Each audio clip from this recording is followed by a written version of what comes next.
Hi everyone, it's James from Three Takes of Stupidity. I'm joined by Chandler. Hello.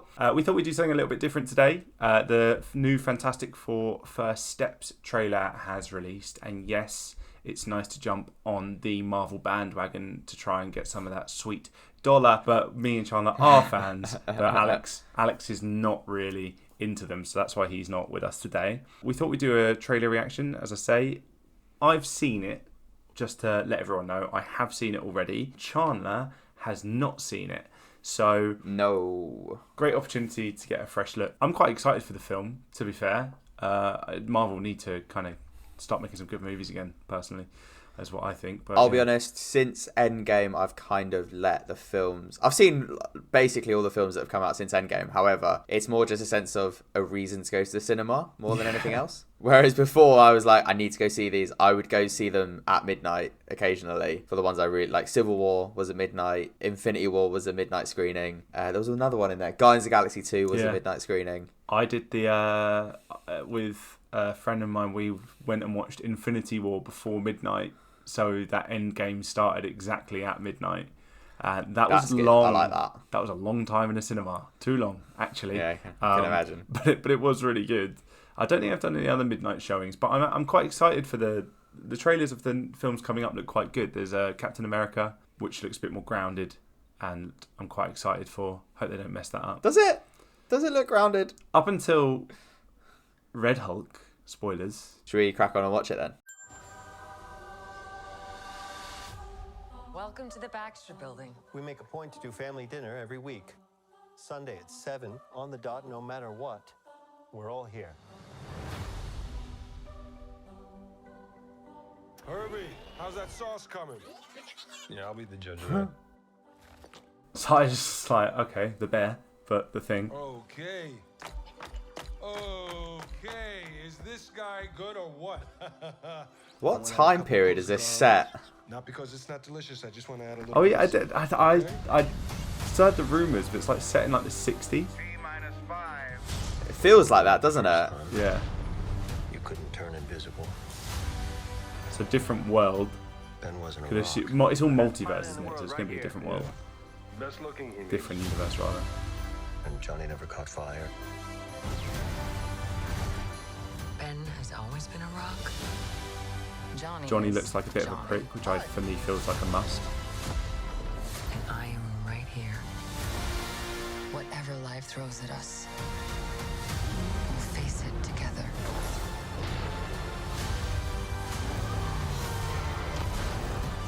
Love the cow. That car looked pretty damn cool. Oh, I didn't see the shadow shot when I first saw it.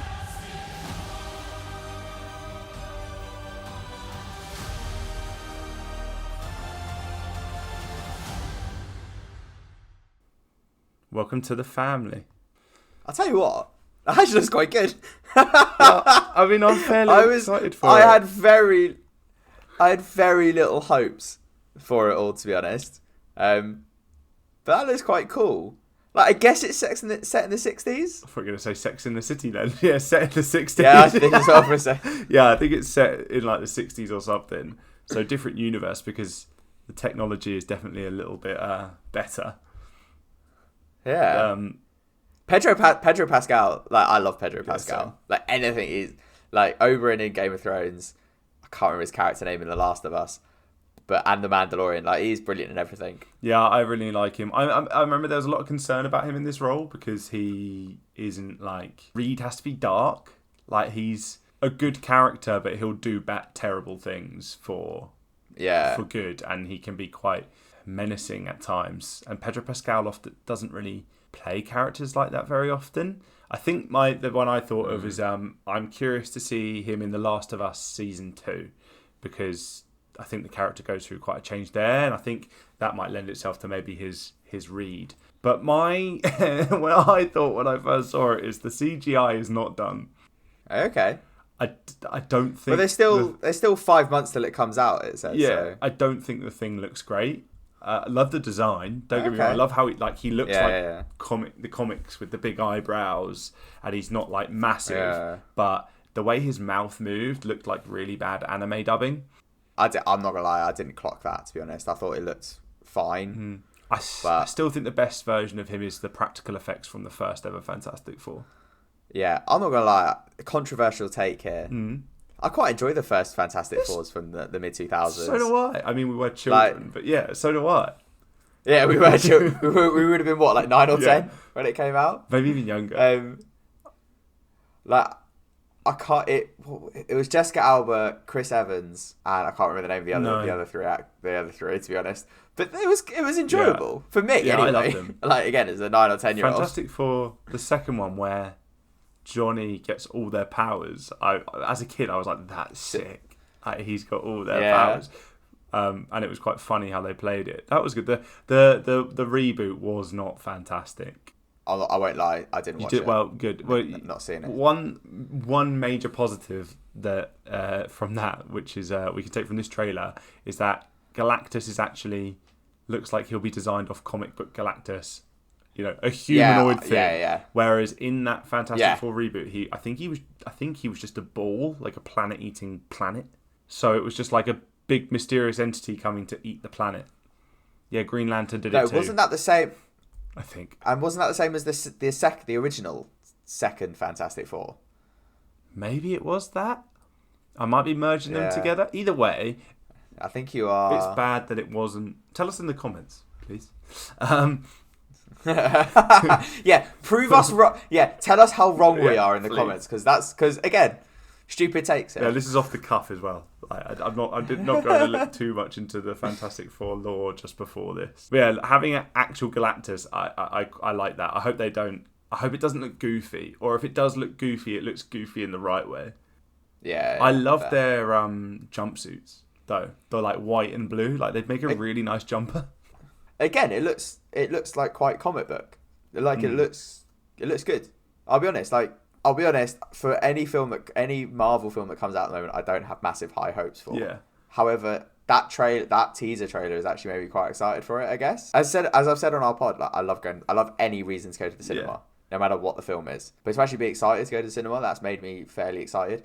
I actually don't think I'll watch the full trailers because I have a real thing about trailers these days.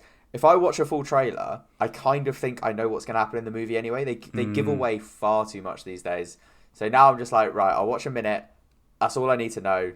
And I can decide if I want to go see it or not. I don't need anything else. I don't need any more hype for it, to be honest. Yeah, and to be honest, that's the same. I might try and do the same. I normally get sucked in and watch the trailers. I was quite disappointed by the Captain America 4 trailers and how they actually showed Red Hulk. Yeah, like if you are on social media and follow anything Marvel, you're going to get spoiled that anyway, because it was rumoured for, I think, over a year that was going to happen. But to show it in the trailer is a bit disappointing because it feels like there's a fine line between putting it in the trailer to get the people to go buy tickets and see it in the cinema and then keeping something secret and let something come out through word of mouth or like, something really sick happens in this film, like you should definitely go see it.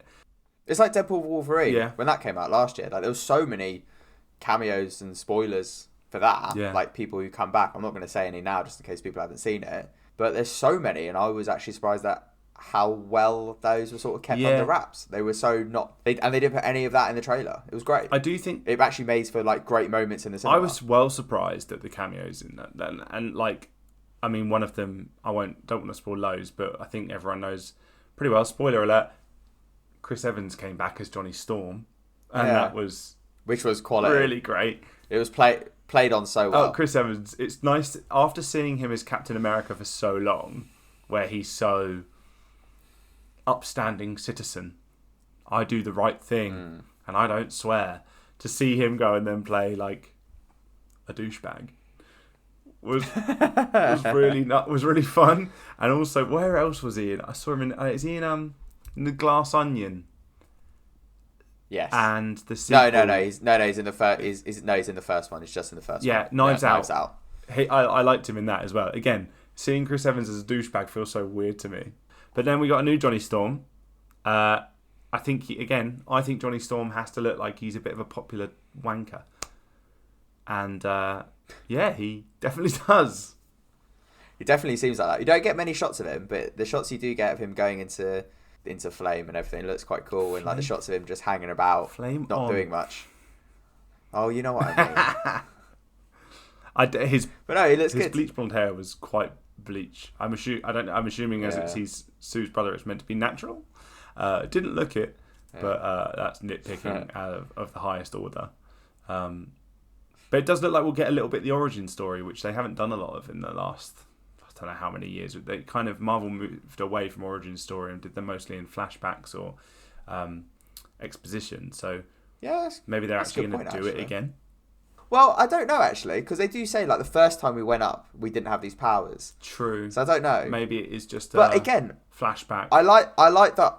Yeah. I like that. I don't know. I like that I'm going to go into the film not knowing things. It's been a while since and the not last really... Fantastic Four. One thing they didn't show is a Doctor Doom. I don't know if Doctor Doom's going to be in it, but they didn't. Obviously, 5 of them go up. So yeah, but I guess that's because they're waiting for Doctor Doom reveal for like Doomsday and the next 2 Avengers films, because it's obviously been announced that Robert Downey Jr. is going to come back and play Doctor Doom. So I reckon that is going to be like the end credit scene or something, probably. That's probably a good shout. I mean, I've assumed that they will have variants of Doctor Doom, and that I don't think Downey will be the only Doctor Doom, because he should be a villain in the Fantastic Four films at some point. Yeah, maybe. At some point, but it doesn't necessarily need to be this one. And maybe speaking of Fantastic Four 2 already seems crazy because they haven't even done Shang-Chi 2 yet, and that's like 7 years now. But you could see them having a variant in like Fantastic Four 2 that they beat, and then there's Robert Downey's version as well, who's the big bad or something. I don't know. They could do loads of different things with it. But no, I'm pretty excited for this film actually. And the 60s kind of throwback is nice. Slight period film. They've done the 90s with Captain Marvel. First Captain America movie had Second World War, but they haven't done a lot of it. I'm interested to see how they make them fit in the grander universe at some point, and how they're going to make that all work. How they're going to get into the main MCU timeline. I'll be honest, I genuinely think when I was younger, I think it's easier to keep up with these things when you're younger. You don't have as much going on, like you have all the time to sit and watch. It does feel a little bit like a bit of a mission to like keep yourself up to date with everything that's going on, but I will still try my best. The content slates looks really good for them this year. I mean, the Fantastic Four later on, Captain America looks good, and one I'm really excited for is the new Daredevil series, which looks as cool and brutal as the first ones that were once on Netflix. That's really exciting.